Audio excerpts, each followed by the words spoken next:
Hello everybody, welcome to the crystal concept और financial planning का lecture number 3 लेके हम लोग आ चुके हैं।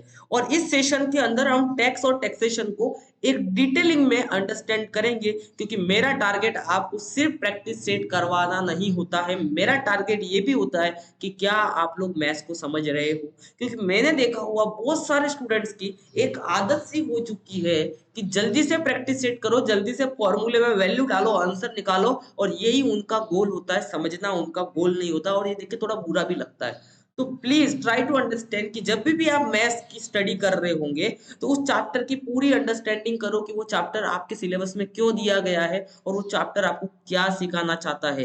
देखो, किसी भी बुक का ये मोटो नहीं है, स्पेशली मैथ्स का, कि आप लोग practice set problem set solve कर करके आप लोग अच्छे मार्क्स लेके आ जाओ। प्रैक्टिस सेट सॉल्व कर करके आप अच्छे मार्क्स लेके आओ। आप उसे समझो कि वो क्यों वहां पे दिया हुआ है। तो लेट्स बिगिन। इस सेशन के बाद ना आप लोग का टैक्स अंडरस्टैंड करने का, टैक्सेशन समझने का लेवल एक बड़े इंसान से भी अच्छा बन चुका होगा, ये मेरा गारंटी। इतना प्यारा सेशन मैंने बनाया है, ये मजा आ जाने वाला है। तो लेट्स बिगिन। पहले मैं समझाता हूँ आपको कि टैक्स सिस्टम बड़ा कॉम्प्लिकेटेड है। इसको समझना ही अपने आप में बड़ा कॉम्प्लिकेटेड है, लेकिन मैं इसको सिंपली कर दूंगा। आपको पता है कि भी जब भी टैक्स की बात आती है तो हमारे पेरेंट्स सीए की बात करते हैं कि भाई चार्टेड अकाउंटेंट के पास जाओ, वो आपका टैक्स भर देगा। हम खुद खुद क्यों नहीं कर पाते हैं? क्योंकि हमें उसकी समझ नहीं होती है। तो यहाँ पे ध्यान रखना, इंडिया का टैक्स सिस्टम बड़ा कॉम्प्लिकेटेड है, लेकिन उसको मैं काफी सिंपल तरीके से आपको समझाने की कोशिश करूंगा। आपके लेवल पे तो आप समझ जाओगे, ये मेरी गारंटी है। लेट्स से कि आपकी मंथली इनकम 1000 रुपीज है, और उस 1000 रुपीज के ऊपर गवर्नमेंट 10% आपसे टैक्स ले रही है। तो 1000 रुपीज का 10% कितना हो जाएगा? 100 रुपीज। इतना तो हमें समझ में आता है। लेकिन आपको पता है कि जैसे जैसे आपकी इनकम बढ़ती है तो आपका टैक्स भी बढ़ता है। अब मान लो गवर्नमेंट ने बोला कि 1000 रुपीज से आपका इनकम 1 रुपया भी ज्यादा हुआ तो आपको उसके ऊपर 20% टैक्स देना पड़ेगा। तो आपका सैलरी हो गया 1100 रुपीज, मतलब 1000 रुपीज से बढ़ गया, आपको 20% टैक्स देना पड़ेगा। मतलब कितना टैक्स देना पड़ा? 220 रुपया। अब अगर समझे तो जब 1000 रुपीज आपकी सैलरी थी तो 100 में से आपने टैक्स भर दिया, तो 900 रुपीज आपके जेब में बच गए। यहाँ तक समझा?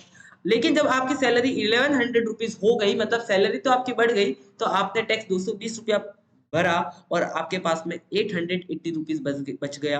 तो यहाँ पे आप क्या बोल रहे हो कि मेरी सैलरी तो बढ़ गई, लेकिन टैक्स भरने के बाद जो पैसा मेरे जेब में बच रहा है वो तो मेरे कम बच रहा है। इससे चलो मेरा सैलरी 1000 से कम होता तो अच्छा होता। तो यहाँ पे क्या टैक्स सिस्टम ऐसे काम करता है कि आपका सैलरी एक लेवल बढ़ गया, 1 रुपया भी उस लेवल से बढ़ गया, तो आपका टैक्स पूरा परसेंटेज बदल जाएगा। तो ऑब्वियसली इसका आंसर है ना। टैक्स सिस्टम ऐसे काम नहीं करता है कि आपका सैलरी 1000 से 1 रुपया भी बढ़ गया तो आपको 20% लग जाएगा। तो कैसे काम करता है, समझने का इस बात को। कैसे काम करता है? वो काम करता है मार्जिनल फॉर्मेट में। मार्जिनल फॉर्मेट का क्या मतलब है, समझाते हैं। देखो, यहाँ से आपका टैक्स सिस्टम थोड़ा क्लियर हो जाएगा कि 1000 रुपीज की आपकी सैलरी थी, 10% उसके ऊपर टैक्स लगा, मतलब 100 रुपीज का आपको टैक्स भरना पड़ा। करेक्ट है? 100 रुपीज का टैक्स भरना पड़ा, मतलब 1000 रुपीज में से 100 रुपीज गया तो 900 रुपया आपके जेब में बचे। उसी तरीके से आपकी सैलरी 1100 हो गई, मतलब आपकी सैलरी 100 रुपीज से बढ़ गई, तो अभी भी आपको 1000 रुपीज पे, अभी भी आपको 1000 रुपीज पे 10% ही टैक्स देना पड़ेगा। वापस समझना, 1000 रुपीज पे आपको 10% ही टैक्स देना पड़ेगा।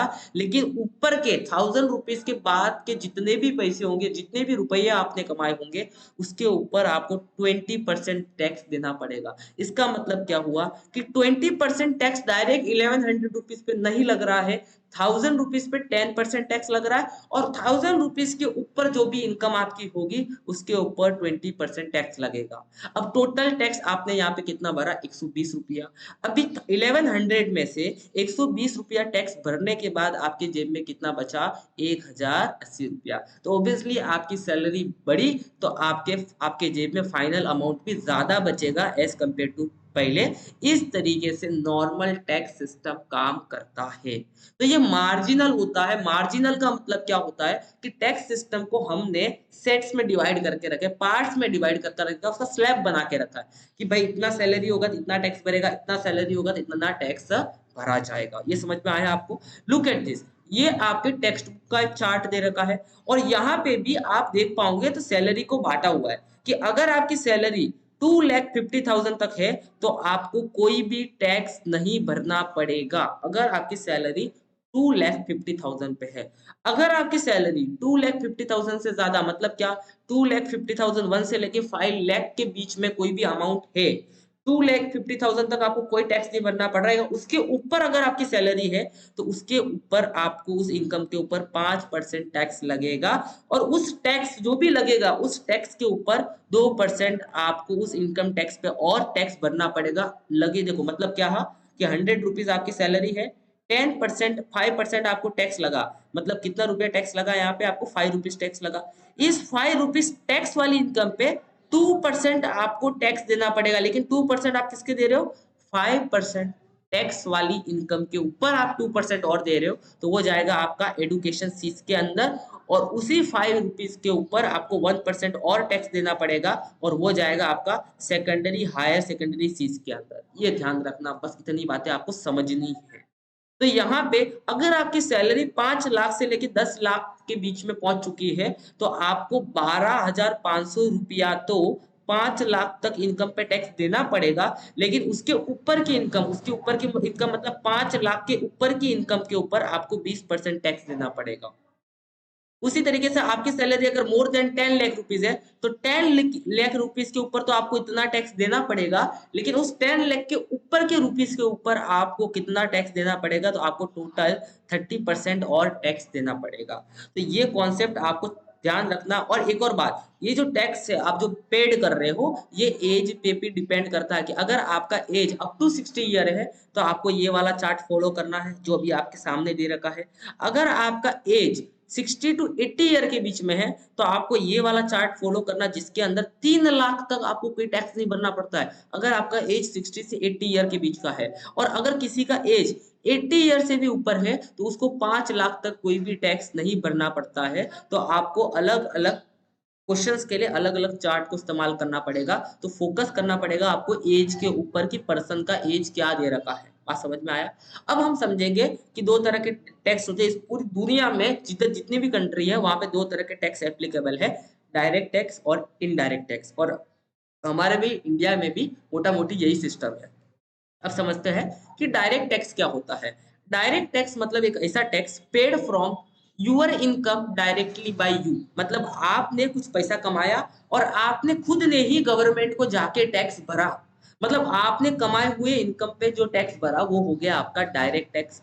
Depend on your income, direct tax depend करता है आपकी इनकम के ऊपर। मतलब क्या, कि अगर आपकी इनकम बढ़ेगी तो आपका टैक्स भी बढ़ेगा, आपकी इनकम बढ़ेगी तो आपका टैक्स भी बढ़ेगा, जैसे हमने अभी टेबल्स के फॉर्मेट में उसको समझा था। उसी तरीके से इनडायरेक्ट टैक्स होता है। इनडायरेक्ट टैक्स में नो डिफरेंशिएशन, मतलब एक गरीब इंसान भी वो जो टैक्स भरेगा, एक अमीर इंसान भी को भी वो टैक्स भरना पड़ेगा। मतलब यहाँ पे अगर आप अंबानी जो टैक्स भर रहा है इनडायरेक्ट टैक्स के फॉर्म में, उतना ही जैसा कि एक मैगी मैगी का पैकेट आप खरीदते हो तो उस मैगी के पैकेट के ऊपर जितना मैं टैक्स भर रहा होगा उतना ही सेम टैक्स अंबानी भी भर रहा होगा। तो इनडायरेक्ट टैक्स में कोई भी पर्सन टू पर्सन डिफरेंशिएशन नहीं होता है, लेकिन डायरेक्ट टैक्स के अंदर इनकम का डिफरेंशिएशन होता था। अगर आपकी इनकम 2,50,000 से कम है तो आपको कोई टैक्स नहीं भरना पड़ता था। याद आ रहा है आपको? ठीक है, ये ध्यान रखना। नो रिलेशन बिटवीन डायरेक्ट और इनडायरेक्ट टैक्स के अंदर बीच में कोई भी रिलेशन नहीं होता है, ये भी ध्यान रखना। डायरेक्ट और इनडायरेक्ट टैक्स के बीच में कोई भी रिलेशन नहीं होता है। अब हम समझते हैं डायरेक्ट टैक्स कौन कौन से होते हैं। यहाँ पे देखो, डायरेक्ट टैक्स के अंदर आता है सबसे पहला इनकम टैक्स। कौन सा टैक्स आता है? Income tax. Portion of your income must be given to the government, government को आप अपने इनकम का कुछ पार्ट दे रहे हो, इसको बोलेंगे हम लोग इनकम टैक्स। डायरेक्ट आप गवर्नमेंट को दे रहे हो। ये कौन कौन देगा? एक सैलरी बेस्ड पर्सन, मतलब किसी इंसान का सैलरी 2,50,000 से ज्यादा है तो वो दे रहा होगा। और कौन देता? बिजनेस ओनर, अगर किसी का बिजनेस है बहुत ज्यादा मुनाफा कमा रहा है तो वो इनकम टैक्स भरता है। करेक्ट है। तो ये हमने जिस तरीके से हमने बात किया था कि अप टू 60 ईयर अगर आपका इनकम 2,50,000 से ज्यादा है तो आपको टैक्स भरना पड़ेगा। फिर और ये स्लैब दे रखे कि भाई इतना इनकम के बीच में कितना टैक्स भरना पड़ेगा, 5%। इतने इनकम के बीच में कितना टैक्स भरना पड़ेगा, तो 20%, और पिछले वाली इनकम के ऊपर 12,500 रुपया भरना पड़ेगा। तो ये आपको याद करना पड़ेगा। ठीक है, छोटी छोटी चीजें। आगे बढ़ते हैं हम लोग। कैपिटल गेन टैक्स होता है। जैसे हम डायरेक्ट टैक्स की बात करें तो डायरेक्ट टैक्स में दूसरा टैक्स है कैपिटल गेन टैक्स। मतलब मान लो कि आपने घर खरीदा, 1 करोड़ में घर खरीदा, 2 करोड़ में बेचा, तो जो 1 करोड़ का मुनाफा हुआ उसको उसके ऊपर आपको गवर्नमेंट को टैक्स देना पड़ेगा। फिर आपने शेयर में प्रॉफिट कमाया, शेयर मार्केट में आपने पैसा लगाया और शेयर्स के अंदर आपने प्रॉफिट कमाया, तो उस प्रॉफिट के ऊपर आपको गवर्नमेंट को टैक्स देना पड़ेगा। उसी तरीके से वेल्थ टैक्स होता है और उसी तरीके से प्रोफेशनल टैक्स होते हैं, और ये सारे टैक्सेस हमारे आते हैं डायरेक्ट टैक्स के अंदर। अब होता है इनडायरेक्ट टैक्स। क्या होता है? देखो, इंडिया में सबसे बड़ा इनडायरेक्ट टैक्स है वो है GST, good service tax. It's apply on any product और सर्विसेज विच यू बाय। मैंने बोला इनडायरेक्ट टैक्स अंबानी को भी उतना ही भरना पड़ता है और आपको भी उतना भरना पड़ता है। तो it's apply on any product, ये किसके ऊपर लगता है? कोई भी प्रोडक्ट या कोई भी सर्विस जो आप खरीदते हो। प्रोडक्ट मतलब आपने मैगी का पैकेट खरीदा, और सर्विस मतलब आप किसी होटल की सर्विस ले रहे हो, मतलब वहां पे रुक रहे हो, वहां का खाना खा रहे हो, वहां पे पैसे दे रहे हो, तो उस पे जीएसटी लगता है। सेम फॉर ऑल, जीएसटी सबके लिए सेम होती है, और जीएसटी इज मैंडेटरी, और जीएसटी सबके लिए मैंडेटरी होती है। भले ही आपकी इनकम 2,50,000 से कम हो या 2,50,000 से ज्यादा हो, आपको जीएसटी भरना है, मतलब भरना है। समझ में आया? तो यहाँ पे हमने इस चार्ट के अंदर डिस्कस करेंगे कि डायरेक्ट टैक्स कौन कौन से होते हैं। तो डायरेक्ट टैक्स के एग्जांपल आप जरूर याद रखना, भूलना मत। डायरेक्ट टैक्स यहाँ पे होते हैं income tax, wealth tax, professional tax. और इनडायरेक्ट टैक्स कौन से होते हैं? Central sales tax, value added tax, service tax, excise duty, custom duty, ये सारे टैक्स इनडायरेक्ट टैक्स होते हैं। तो ये एग्जांपल्स आपको जरूर ध्यान रखना है और इनके बारे में डिटेलिंग जरूर ध्यान रखना, ठीक है। नेक्स्ट, अब मान लो थोड़ा सा और इसको कॉन्सेप्ट को समझते कि आप एक बिजनेस ओनर हो। तो बिजनेस ओनर डायरेक्ट टैक्स भी भरेगा और वो इनडायरेक्ट टैक्स भी भरेगा। क्या होता समझो, डायरेक्ट टैक्स कब भरा जाएगा? ऑब्वियसली उसकी इनकम बहुत ज्यादा है, तो उस इनकम में से डायरेक्ट वो गवर्नमेंट को टैक्स भरेगा अपने इनकम में से, that is the direct tax. Indirect tax का मतलब क्या है कि देखो, अगर मान लो एक दुकानदार पे दुकानदार दुकान पे जाके मैंने एक वेपर का पैकेट खरीदा, ठीक है ना, एक वेपर का मैंने पैकेट खरीदा, बराबर। अब मैं एज अ कस्टमर उस दुकानदार के पास गया। अब वेपर के पैकेट का जो प्राइस था वो 4 रुपीज था, और 1 रुपीज उसके ऊपर जीएसटी लगा, बराबर। अब क्या होगा, कस्टमर ने उस दुकानदार को कितना रुपया दिया? टोटल 5 रुपया दिया। लेकिन 5 रुपये में 4 रुपया तो उस वेपर के पैकेट का प्राइस था और 1 रुपया जीएसटी था। ऑब्वियसली क्या ये 1 रुपया दुकानदार का है? नहीं, ये दुकानदार का नहीं, ये गवर्नमेंट के पास जाना चाहिए। लेकिन आपने किसको दिया? आपने उस दुकानदार, मतलब आपने उस बिजनेसमैन को वो 1 रुपया दिया। अब वो बिजनेसमैन क्या करेगा? इस 1 रुपये को किसको देगा? गवर्नमेंट को देगा। इस 1 रुपये को किसको देगा? गवर्नमेंट को देगा। तो एक तरीके से इस बिजनेसमैन ने डायरेक्ट टैक्स भरा, मतलब जो उसने सालाना पैसा कमाया होगा उसके ऊपर टैक्स भरा, और एक टैक्स वो कस्टमर से कलेक्ट कर रहा है और करने के बाद वो गवर्नमेंट को भर रहा है। तो आप बोलोगे कि बिजनेस ओनर डायरेक्ट टैक्स भी पे करता है और इनडायरेक्ट टैक्स भी पे करता है, बट इनडायरेक्ट टैक्स वो अपने कस्टमर से कलेक्ट करेगा, और कलेक्ट करने के बाद वो गवर्नमेंट को भरेगा। कस्टमर डायरेक्ट गवर्नमेंट को जाके नहीं भरता है। तो ये टैक्स के बारे में हम लोग मोटा मोटी सारी डिटेलिंग हम लोग समझ चुके हैं। तो अगर आपको सेशन पसंद आया हो तो कमेंट करके जरूर बताना कि आपको पूरा सेशन कैसा लगा, और वीडियो के एंड तक अगर आप पहुंच चुके हो तो आपको 60+40 का कमेंट सेक्शन में आंसर बताना है। मैं समझ जाऊंगा कि आप लोग वीडियो के एंड तक पहुंच चुके। Thank you so much for watching. Channel को कर दो सब्सक्राइब।